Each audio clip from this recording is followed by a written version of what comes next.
So thank you for joining us. All this morning, we've been listening to amazing presentations by very experienced scientists. So I think this is a chance to talk about the development of a scientist. And if you make an analogy to stem cells, we're not quite pluripotent, not quite totipotent. We're kind of at the multipotent stage where we've kind of made some decisions. We've all decided we want to do science, but we are still very much in development. So first I'm going to start. I'm a graduate student. My name, as Murat said, is Melis Anahtar. And then we're going to hear from Kivanc Birsoy, who is a postdoc in David Sabatini's lab at MIT. And then we're going to hear from Gizem Donmez, who is an assistant professor now at Tufts in the Department of Neuroscience. So you'll see as we step through the development of a scientist. So I'm going to be talking to you about my graduate work. I've just started in September on my PhD, and I'm working in the Reagan Institute, which is a collaborative institute between MGH, MIT, and Harvard. And I'm going to be talking to you about my project, which is characterizing protective immune responses to HIV. So I asked the other panelists to do the same. I'm just going to tell you a little bit about how I got to where I am today, especially in light of Bruce Albert's talk about how we can influence students to go into science. So I was very lucky to grow up in this area in Montgomery County, Maryland, where I had access to public schools that really encouraged my interest in math science and computer science. So I went to these specialized magnet programs for both middle school and high school. Then I went to MIT, where I did a bachelor's in mechanical engineering with a minor in biomedical engineering and pre-med. And then I went to Oxford for a year on a Rhodes Scholarship, where I did a master's in immunology. And then I've been in the Harvard MD PhD program, where I'm now in my third year. So I did the first 2 years of medical school. And then I just started my PhD in Harvard's immunology program earlier this year. And to give you a flavor for the research experiences that I've had, my first research experience was actually with Dr. Mehmet Toner, who's sitting right in front of me. So in the summers after my sophomore and junior years of high school, I had this amazing opportunity to work in his lab in the microfabrication facilities, which he showed you pictures of earlier. And in his lab, I helped develop this microfluidic device, which isolates a 99% pure white blood cell population from whole blood. So it was really in his lab that I got a taste for what it really means to be a biomedical engineer and really started pursuing research as my career path. And once that I was at MIT, I worked for 2 years with Ian Hunter on a needle-free injector, which does the same job as a syringe, but uses a high-velocity fluid jet instead of a needle in order to deliver your immunogen. Then I worked for 3 summers as well at the NIH in the National Human Genome Research Institute. For my senior thesis project, I worked on functionalizing silicon nanoparticles for cancer imaging. And for my master's thesis, I worked on how neutrophils get into lymphatic vessels. And then when it came time to decide on my graduate project, I really wanted to work on a project that would combine my interest in bioengineering with immunology on a very medically related problem. And what bigger problem do we have right now in the world as HIV infection?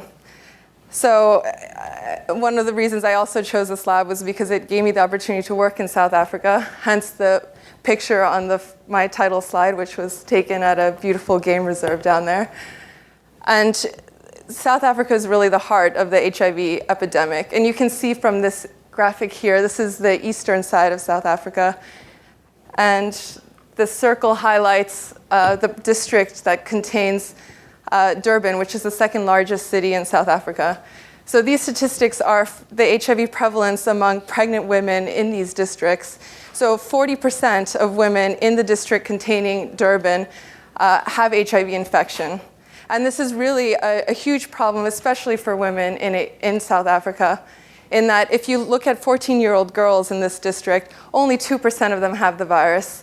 But then if you look at those same girls at age 24, almost 50% of them have acquired this infection. So it's this really dramatic time period in which the acquisition rates go up by so much. So this is, you might be wondering how this can remain as such a big problem when we have such good antiretroviral drugs. And the problem is that in these resource-poor settings, for every 1 person who begins antiretroviral therapy, there are 6 more people who acquire the infection in that time. So in these settings, really, the antiretroviral therapies are not enough, and what we really need to halt this epidemic that affects 33 million people in the world is to create an HIV vaccine. But HIV vaccine development, as you all are probably aware of, has faced so many challenges. And one of the critical pieces that we are missing in our understanding of HIV is how the virus is really transmitted. So given the fact that up to 90% of infections globally these days is transmitted through heterosexual transmission, and the majority of these infections are acquired in the female genital tract, it's really important to understand what the virus is doing in the female genital tract at that mucosal surface. And if you put the epidemiology aside, another important reason to study the female genital tract is given from some of the monkey models that we have with SIV infection. So in these monkey models, we've kind of developed a little bit of an understanding for what goes on when HIV itself is transmitted, which is, if you look within the, let's see.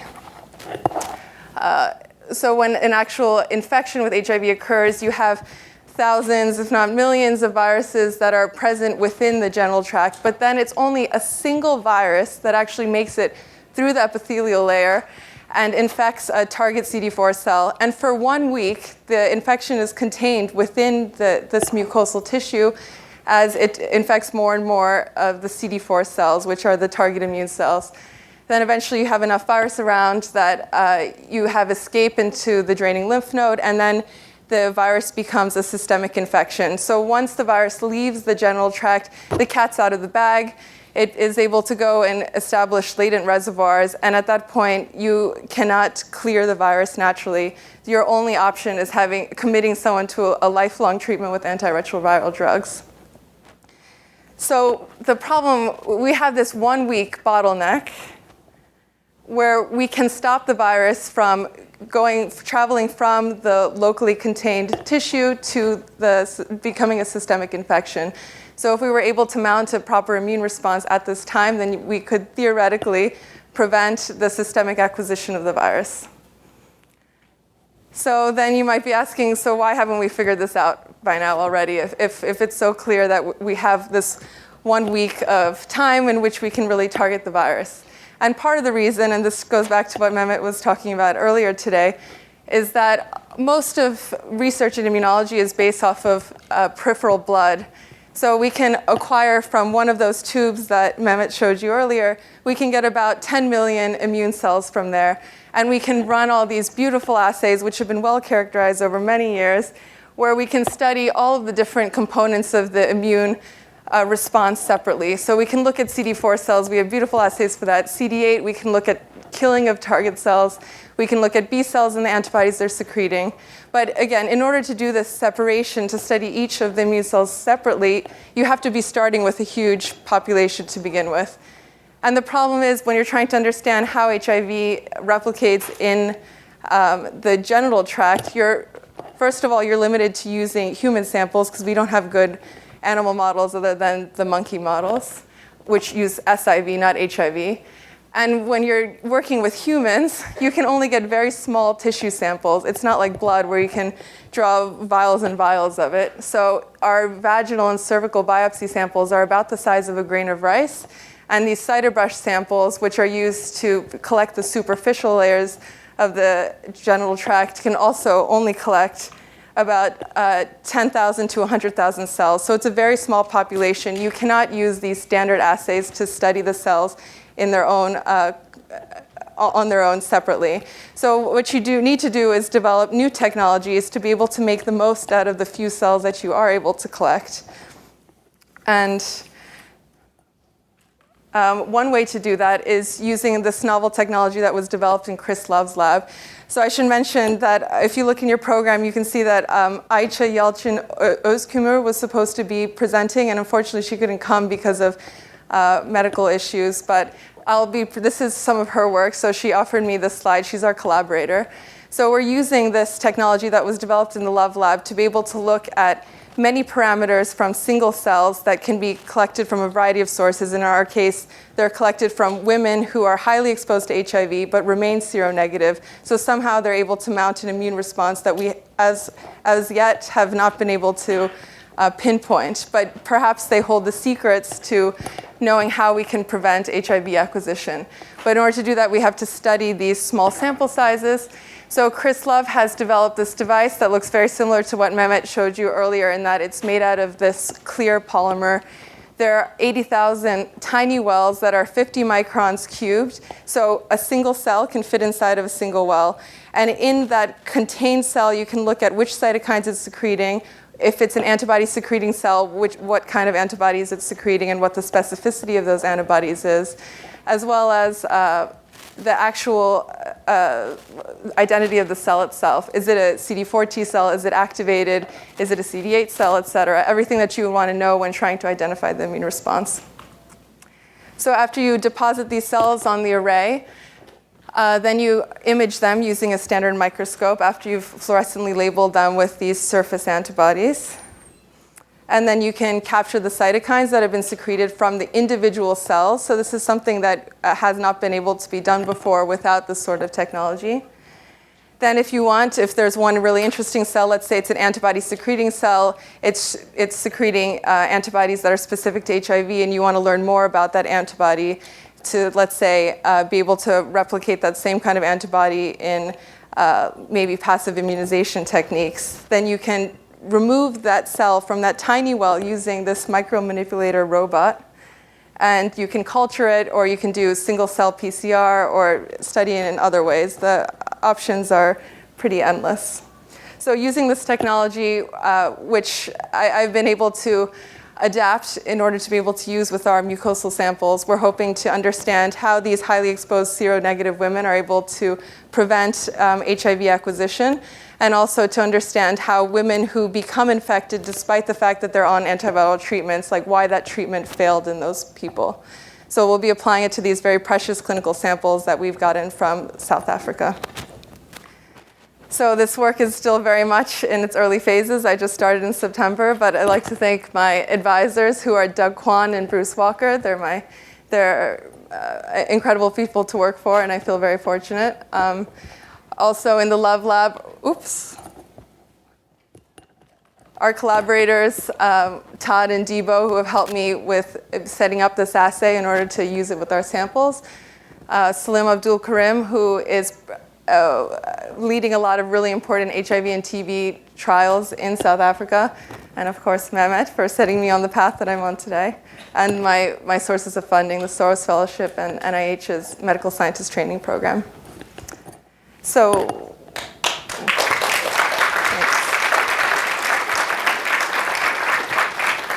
thanks. So we will take questions at the end. For now, I'll hand it over to Kivanc. So my name is Comanche Birsoy, and I'm an Anna Fuller Fellow, Jane Coffin Childs Memorial Fund, and I'm working at Whitehead Institute and jointly at Broad Institute of Harvard and MIT. I'm a postdoctoral fellow at David Sabatini's lab. So first of all, I want to thank the organizers for inviting me and giving me the opportunity to talk about my research at such a distinguished event. Before going into my research slides, I want to give you, I was asked to give you a brief preview of how I came to US and what is my educational background. So among all the skills you see here, the biggest impact was made by Izmir Fen Lisesi, my high school. I just wanted to emphasize that because I have some emotional connection to my high school. Here's my high school's picture. And in Izmir Fen Lisesi, I was fortunate enough, I was selected to the Biology Olympics team, which probably a lot of you might not have heard about, but that was a turning point in my life. I got some medals. Unfortunately, I didn't get any health or athletic benefit out of this Olympic experience. But that being said, I moved on to Bilkent University, and I did my undergraduate studies in the Department of Molecular Biology and Genetics.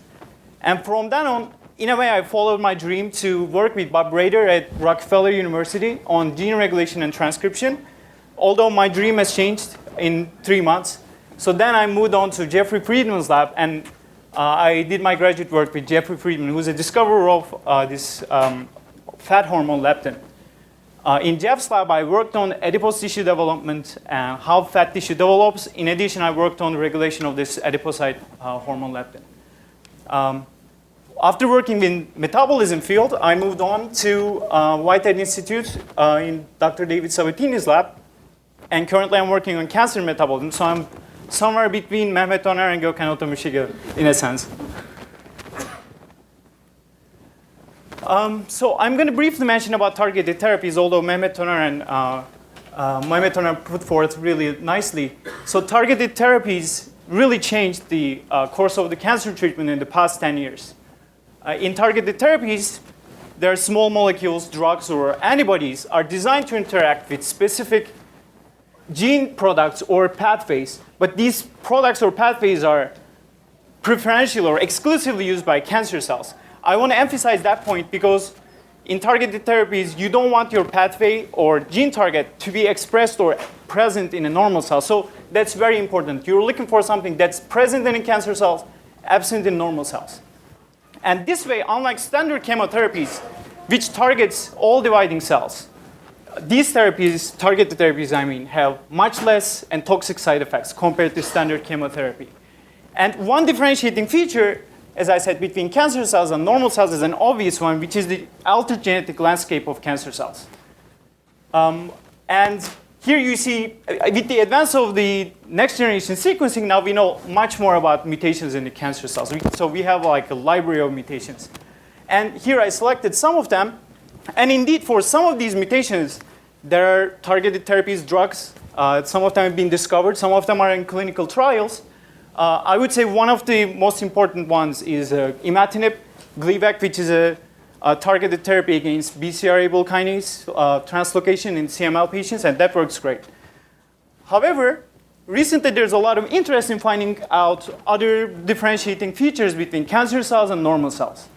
And one of these features is the fact that cancer cells exhibit different nutritional and metabolic requirements compared to their normal counterparts. And does that make sense? It actually makes a lot of sense because cancer cells are highly proliferating cells. And in order to support these high proliferation rates, cancer cells need to consume more nutrients. They have to synthesize much more nutrients. They have to increase their uptake of nutrients. And in a way, divert these nutrients into synthesis of new biomass, at the same time maintaining their ATP level for cell survival. So again, this is very important. So the cancer cell, the fact that they have to make new cells every time, they have to double their organelles, they have to increase their lipids, proteins, everything. So they definitely have to have different metabolism to increase the flux into these biosynthetic pathways. So the interesting cancer metabolism actually is not that recent.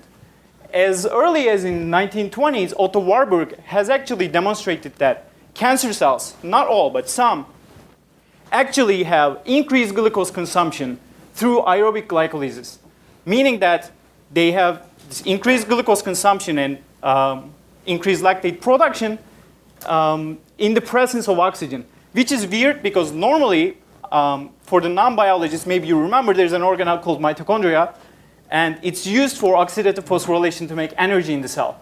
For some reason, cancer cells, even in the presence of oxygen, they don't want to do oxidative phosphorylation. They love to do this primitive pathway called glycolysis. And there are reasons for it, and I'm not going to discuss that. But so basically, the take-home message here is cancer cells love glucose. And this is important because we can actually visualize the uptake of glucose in tumors through FTG PET. It's used in clinics, and it's used in order to stage the tumors for various types of tumors. And the same way, there are other labeled tracer nutrients such as methionine, acetate, or other nutrients. People actually shown that there are some tumors that have increased levels of this tracer uptake, and there are some tumors that do not have that. So we still don't understand why some tumors have different nutritional requirements. But one thing certain is this suggests the possibility that tumors have heterogeneous nutritional and metabolic dependencies. And I really wanted to tackle this problem coming to David Sabatini's lab. And the fact that it's so heterogeneous, we need to have a comprehensive and broad approach. And also, I want to emphasize here that there's a lot of complexity, metabolic complexity of a normal cell even. When you look at it, there are more than 2,800 genes in the genome out of 20,000, close to 20,000 genes that are devoted to metabolic transport or metabolic enzymes. So 10% of the genome is actually metabolic. So in order to have a more broader or comprehensive understanding of that, I took an approach called genetic screening. So there are different methods of genetic screening, but I'm just going to mention here this new method that's recently developed by Tyne Brumelkap and Whitehead Institute. So one way to identify these metabolic dependencies in cancer cells is to use forward genetic screening, where inactivation of a gene causes survival of cells. So we have basically these haploid cancer cells which only has one copy of the genome. And when you use insertional mutagenesis as a method of inactivation of genes, the fact that there's no other copy, you actually inactivate or knock out the gene of interest in these cells. So basically, you have a library of cells, and in each cell, there's one gene that's inactivated. The fact that you have this powerful tool, now you can actually incubate these cells in the presence of different nutrient deprivations, such as you can, deprive glucose or glutamine or any of the amino acids in presence of that. And in addition, you can actually add these metabolic inhibitors, some of which are chemotherapeutic targets. This way, we will have an understanding of what the gene-disease interactions are. And in addition, it's going to tell us about resistance mechanisms to certain chemotherapeutic drugs. I'm just going to briefly show you an example of this screening method. We have tried this drug called 3-bromopyruvate, which is currently in clinical trials. It's supposed to be a glycolytic inhibitor, and the reason why I use that, it's a clinical drug. So what I get from it will tell me about glycolysis mechanisms. However, none of the loss of function of genes gave me any resistance. However, I got this transporter to be very important for sensitivity to this drug. So here you see a wild type cell that expresses this transporter very highly, so the drug can get in. So the cells are completely dead. And when you have the knockout of this transporter, the fact that the drug cannot get in, here you see that all the cells are alive. This transporter is quite interesting, actually, because here you see that normal cells or normal tissues actually do not express this transporter. In addition, the tumors have this variety of expression.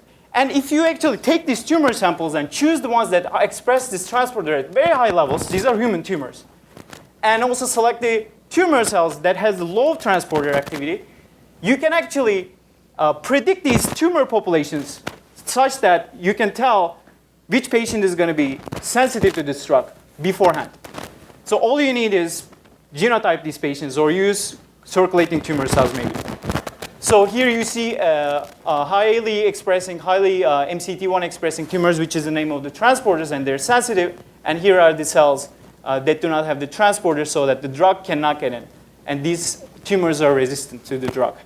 So in a way, this suggests the possibility we can find new strategies to target tumors. One of them is delivering these toxic cargoes inside the tumors based on the expression of specific transporters. This is just a proof of principle here, but using other metabolite toxins or different metabolic conditions, we actually have identified really interesting things I can't go through because of the limited time.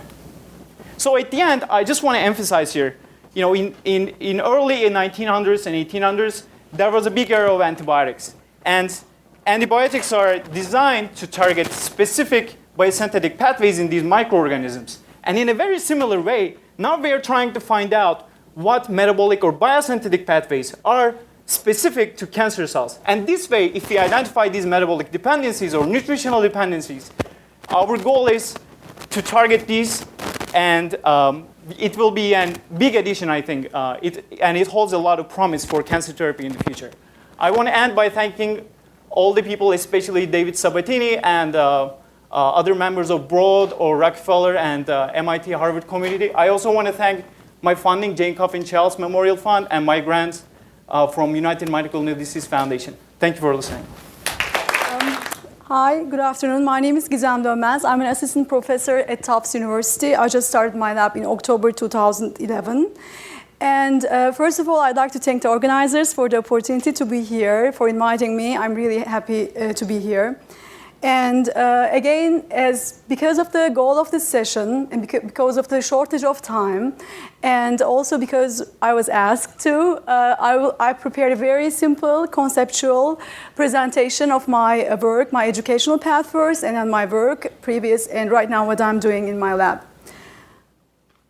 So I graduated from Nazilli Anadolu Lisesi. And then I went to Middle East Technical University, ODTÜ, Department of Molecular Biology and Genetics, and we were the first students of this department in 1996. It was a great honor, and it had a big influence in my decisions in my life. And I actually had also, I want to acknowledge, Sabancı Holding Fellowship and TÜBİTAK Fellowship because I was in the first 100 students in the national entrance examinations. So that was a very great help and honor for me. And then I went to Germany for PhD because of the, again, newly founded international master PhD programs, which were very selective and very prestigious at that time.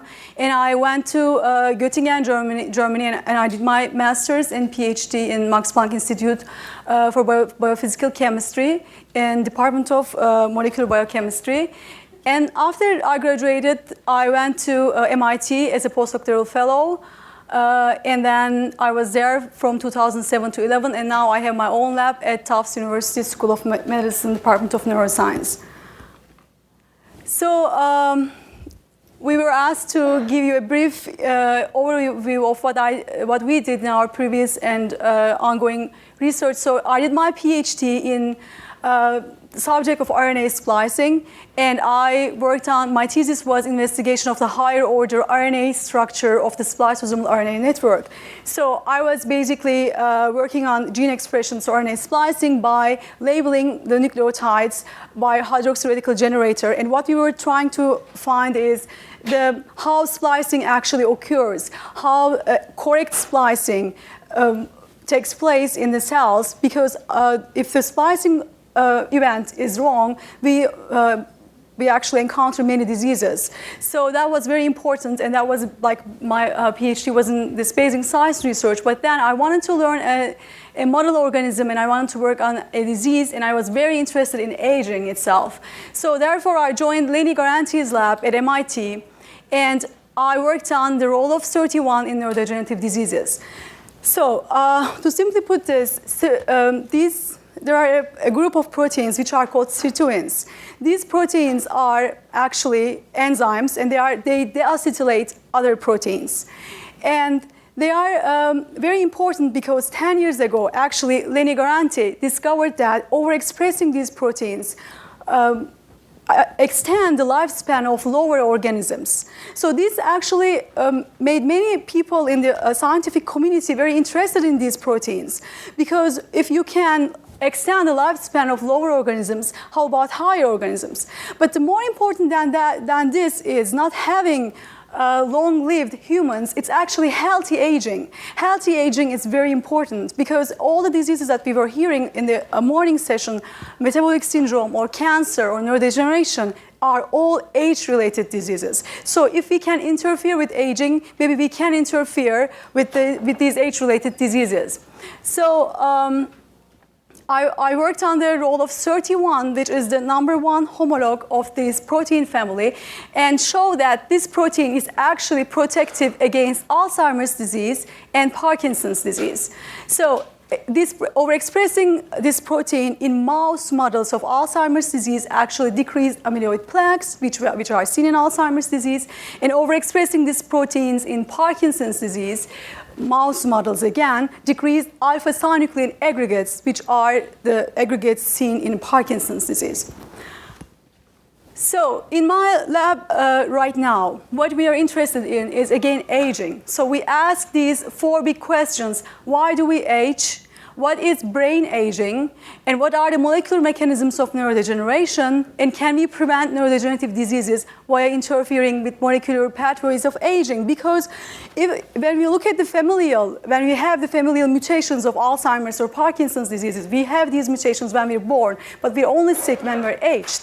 And that is so interesting. Somehow something clicks when you come to a certain age, which we call aging. And in many of these familial diseases, it is like 40 to 50 years of age, and then we are sick. We have these aggregates in our brains and many other impairments. So therefore, when we say neurodegeneration, there are two things in anybody's brain. One is aging. So the major risk factor for these diseases is aging. And the second is protein aggregation. Everybody defines these diseases with protein aggregation, no matter what. So the main goal in my lab about this is to identify the roles of mitochondrial sirtuins, the enzymes that I mentioned to you earlier, in aging brain and their potential protective effects in neurodegenerative diseases. So why this protein family that I told you about have these proteins both in nucleus in the cell, in mitochondria, and also in cytoplasm. But the sirtuins that are in mitochondria are particularly very interesting for my lab because mitochondrial degeneration is the main degeneration that occurs in aging brain, in Alzheimer's, in Parkinson's.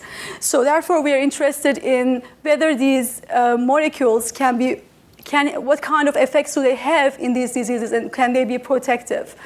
And the second is the line of research in my lab is about protein aggregation, and that is a non-sirtuin line of research.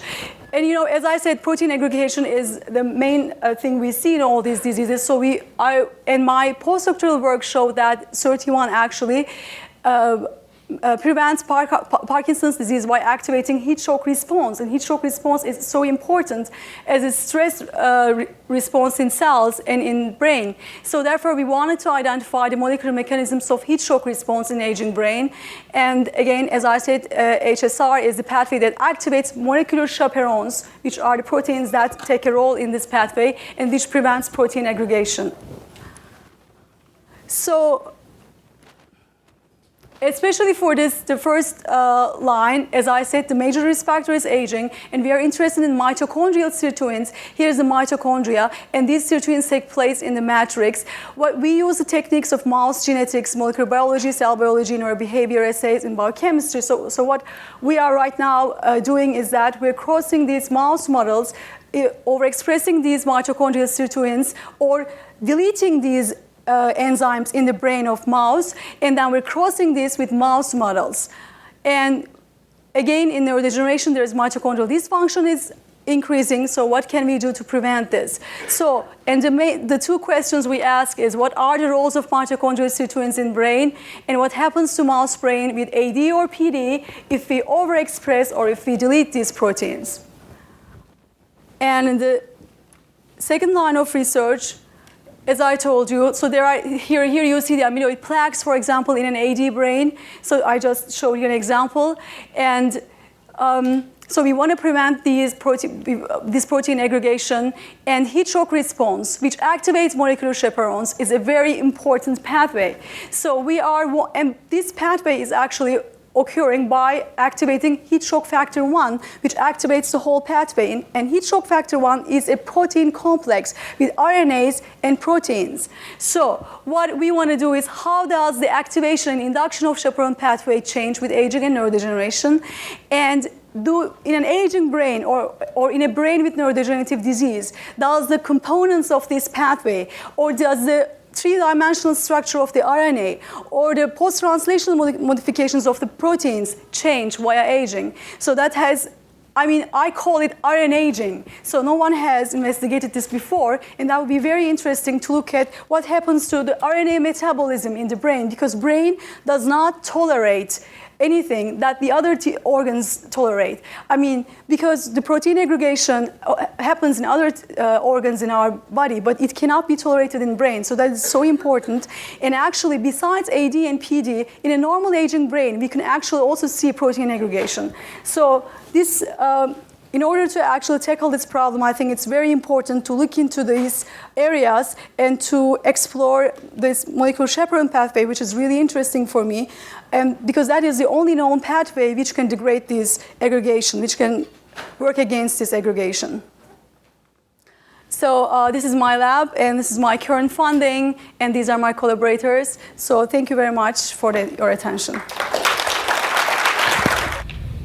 many questions can you? For you, as long as you want. That's why I want to ask you actually to comment. Do you think there is an exclusive metabolic pathway which might have evolved or exploited in a way in a tumor cell that doesn't exist in a normal cell? Or the third view is that it is sufficiently distinct that you could still take advantage of this distinction? Yeah, so it's a great question, and short answer to that is yes, because there are actually mutations such as it is for the gene IDH1, for example, mutations of that, some of these genes, I mean, I'm giving that as an example, they actually produce metabolic products that are not present in the cell. For example, in the case of IDH1, it metabolizes some reaction in the Krebs cycle, but whenever you have mutations in the IDH1, it actually produces this small metabolite called 2-HG, which turns out to be a very good marker for cancer cells, and there are a lot of studies saying it's actually a very tumorigenic molecule. But in terms of the metabolic pathways that are happening in the normal cell compared to a cancer cell, if you do not think about the mutations in the metabolic enzymes, I would say it's probably not true, because the metabolic pathways are evolved for the normal cells, not for the cancer cells, but cancer cells exploit those pathways. So there might be a therapeutic window, but you can't really say that there's some of the pathways are specific for the cancer cells, and they're not going to happen in normal cells. But a lot of people believe, I think, there might be some therapeutic window. But that's a great question, and I think field is definitely working on that.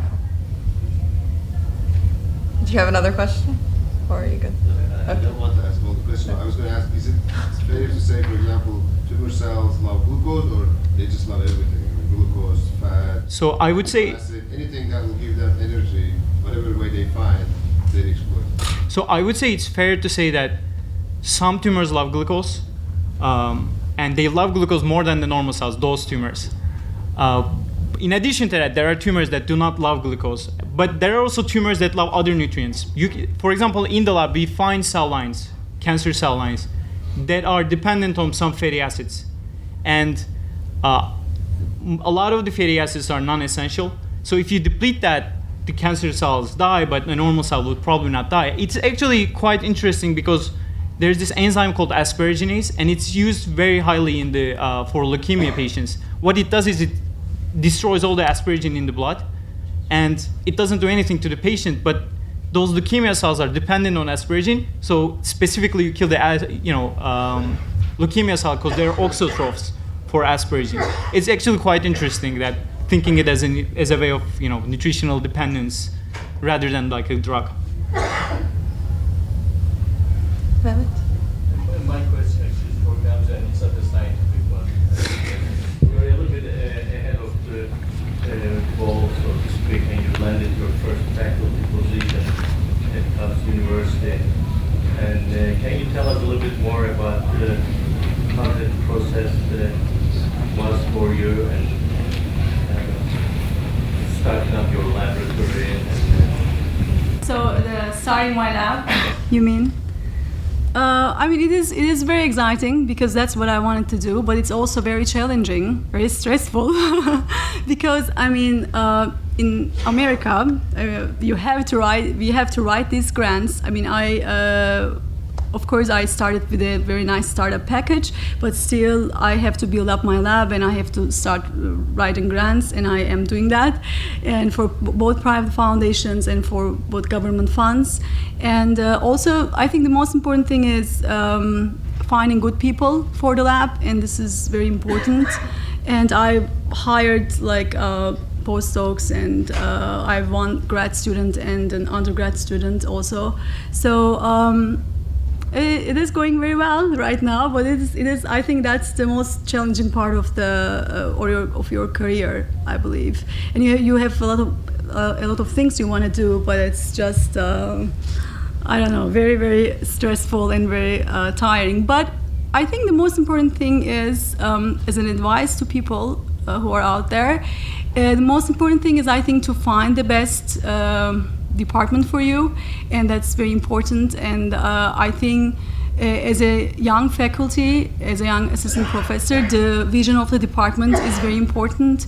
The vision of the chair is very important, and to be in a place that you know you're going to be supported and you know that they want you, that's very important. I mean, I had many offers. The reason that I chose Tufts was all because of the vision of the department, and also, of course, it's very important how much support you get from the beginning. That's also very important, and the feeling that you fit the department and all this are very important. But right now, I mean, as everybody knows, because of the funding situation in US, everybody talks about that. It is not easy. Yeah, thanks. But you mean that when you apply the position, you already have a foundation for grants in your hand? No, I got them after I. I had my postdoctoral fellowships, but they finish when you finish your postdoc. You have a grant, after grant. Yeah, some people apply earlier. Yeah, some people apply after they start the field. Everybody follows a different way. Yeah. Nice thing about America is very competitive and based on meritocracy.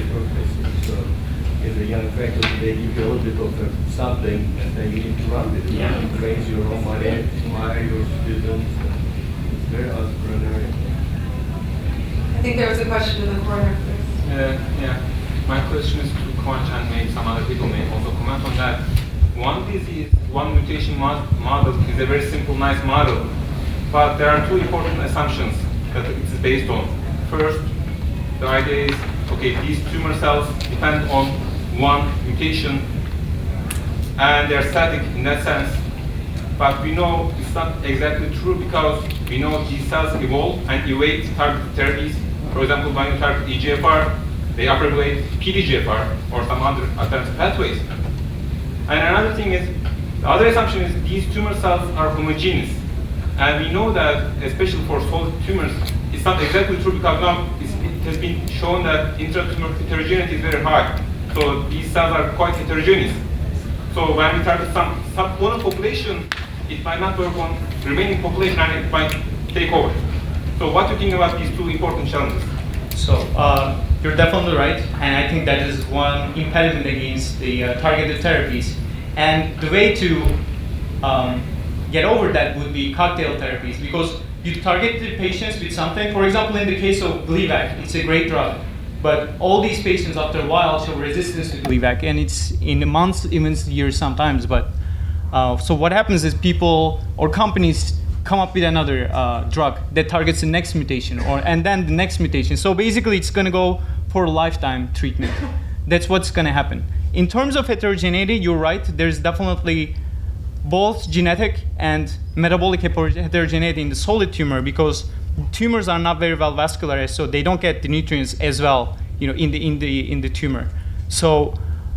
And this is actually a very big problem, because in the hypoxic part of the tumors, for example, it's known that it causes both chemoresistance and radiotherapy resistance, meaning they're resistant to both radiotherapy and chemotherapy. And in order to get over that, a lot of people are actually thinking therapies like oxygenation. They put the patients in hyperbaric chambers. That's one example I'm coming up with, but cancer, you cannot really think about doing one targeted therapy and you'll be cured. You have to really think it from multiple angles. So when the patient is treated, it will be treated with a cocktail. If it shows resistance, then they're going to come up with new drugs, and they're going to use those drugs. So you really can't think of it as like one therapy. You should think more multidimensional. But you're right, there are all problems for doctors especially. Not for me that much, but. Doesn't this paper on 36, where overexpression extended the life by 15%, and since you're studying all these genes, do you think there's a combination effect? Definitely. When they are, I'm not aware of if any of these sirtuins are grouped and overexpressed together. But if they were overexpressed separately, they do extend the life. They were reported to extend the lifespan. But I think the most important thing here is that not whether or not they extend the lifespan in lower organisms or higher organisms. As I said, the important thing is the healthy aging. And these proteins were now it's been like 10 years since they were discovered, and there are like 1,500 things published about them, and we have our own Keystone Sirtuin meeting. So this is like a very good example for science, actually, something that discovered very recently, but it became a kind of research area because these proteins have been shown to have beneficiary effects in age-related diseases, in metabolism, cancer, and also neurodegeneration and inflammation, immunology, and so on. So I think that's the most important thing that should be concentrated on. But separately, they do extend. I have a follow-up to that. When you say age-related, is it really just the time is the component, or are there other things related to age? For example, microbiota. If you have like a sterile person or mouse, how do they age? Do they age differently? I don't think they do age differently. But I don't know if this is a very good suggestion. Actually, I don't know if that's done, but I do not think that they will age very differently. They might age like a little bit. There might be delay in the diseases or some reactions they have, but because aging is kind of regulated genetic pathways. I mean, many genes are involved in regulating aging. I mean, not only genes like I haven't got into any details. For example, in some cases of Alzheimer's disease, there is like you got Alzheimer's disease because of just misregulation of splicing, and it's just have two proteins come and they define the splice sites and splicing occurs. So there is no mutation or anything. But this missplicing occurs just after a certain age. So after a certain age, somehow there's a dysregulation here going on. So that's why it's so interesting, and many people are interested in this and investigating. So I believe, like, of course, not only genes, environment and other things are also playing a role in aging, of course. But I believe, like, even in a sterile environment, somehow the aging might occur. Yeah. Liz, can I ask you a question? Sure. So you presented that the majority of the cases are sexually transmitted HIV, and the majority of those are heterosexually transmitted HIV. Yes. So is there a difference in the way you develop immunity, for example, between non-sexual or blood transmission of infection versus sexual transmission? Well, you can certainly see difference in the immune response for several reasons. The complexity of studying HIV is you have differences in the virus and you have differences in the immune response. So in cases of people who acquire HIV via, let's say, IV drug use, it's a very different situation even from the virus side than if you have it through heterosexual transmission, because as I showed you, in heterosexual transmission, usually it's a single virion. So but when you have infection via infected blood that's given IV, you can have a tremendous variation in the HIV, let's say, envelope proteins. There's a much higher diversity in the viral population that you're infected with. So in theory, it would be much harder to be able to target an immune response when you have so much variation in the viruses that you're inoculated with at that time. So that would definitely result in differences in, let's say, the CD8 T cell repertoire, because they'd be targeting different epitopes that are present on the different viruses that you'd be infected with. And even if you look at one person who's had HIV infection for several months, the diversity in the viral species within one person is more than if you look at all of, like, let's say, influenza infection in a single year in the global population.